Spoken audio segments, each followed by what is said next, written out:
And this is a make-or-break week for President Biden, who is betting on his domestic agenda to shore up support for Democrats ahead of the midterm elections next year. But will party infighting over infrastructure and spending, plus the risks of a government shutdown and a debt default, jeopardize those hopes? Joining me now is Brian Gardner. He is the chief Washington policy strategist at Stifel. Brian, it's great to have you. Your note caught my attention because you think a shutdown is getting more likely. Why? Actually, Kelly, I did think that because I thought that Democrats were not taking Mitch McConnell's threat seriously. Going back to the summer, McConnell was saying that if Democrats wanted to raise the debt ceiling, they were going to have to do it on their own, that Republicans weren't going to go along, and that Democrats could do it in reconciliation. And that was not being taken seriously. And into last week, the debt ceiling and a temporary government spending bill to avoid a shutdown were being combined. And they're still technically combined.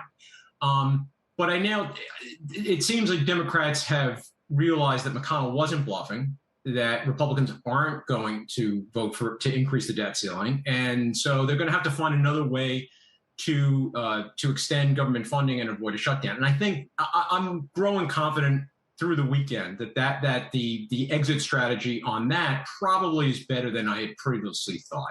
So let me bring in Tony Fratto as well. He's on the phone with us. He's the Hamilton Place Strategies founding partner. And Tony, hang on one second, because Brian, I just want to clarify why you think it's actually looking better that we avoid a shutdown now.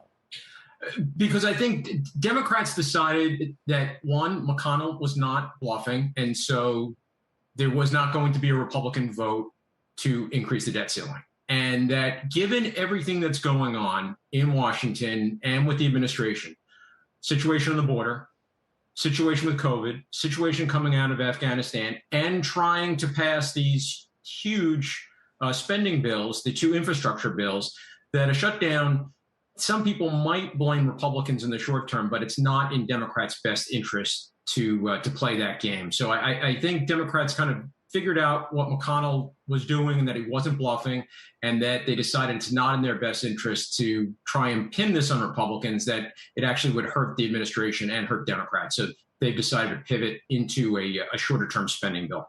Pivot into a shorter-term spending bill, Tony. All right. We'll go back to this in a couple of weeks. I mean, this will be a kick the can down the road exercise that we'll revisit. And Tony, remember these episodes from the past where there were times, they would extend it for a couple of days or a couple of weeks, and it would go over and over again. I mean, no, we all kind of hate talking about this. Every time we have government shutdown and everyone kind of rolls their eyes and goes, here we go again, Tony. So boil this down then, if Brian's right, and this is kind of a short-term, kick the can down the road issue now, where does that leave us for the likely sequence of events here? Yeah, that's right. Look, I think Brian's right on this, by the way. I think it's in neither party's best interest right now to get a shutdown. I think it would be more damaging for Democrats than Republicans. The hard deadline that you can't kick the can down the road on for very long is the debt ceiling, and that will again become the ultimate action forcing event on this.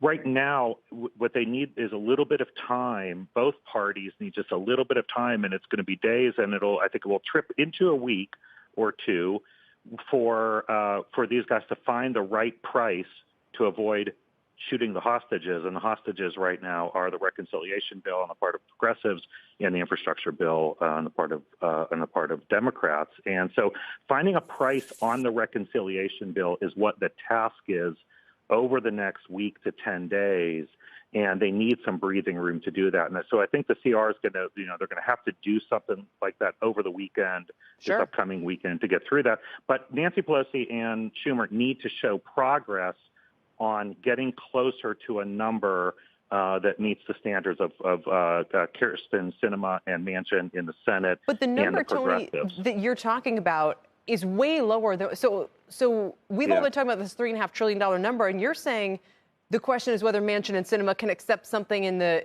$2 to $2.5 trillion. What do you think the number is? That's right, but let's be clear. There are not votes for $3.5 trillion in the House, let alone the Senate. Okay. So it's not $3.5 trillion.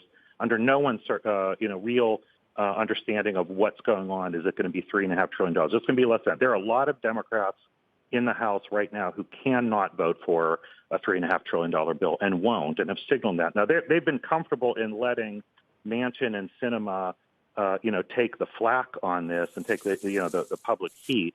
But there are a lot of members whose names that most people haven't heard of in places like Pennsylvania and elsewhere who cannot vote for $3.5 trillion. They're in very competitive districts. Shepard Smith here. Thanks for watching CNBC on YouTube.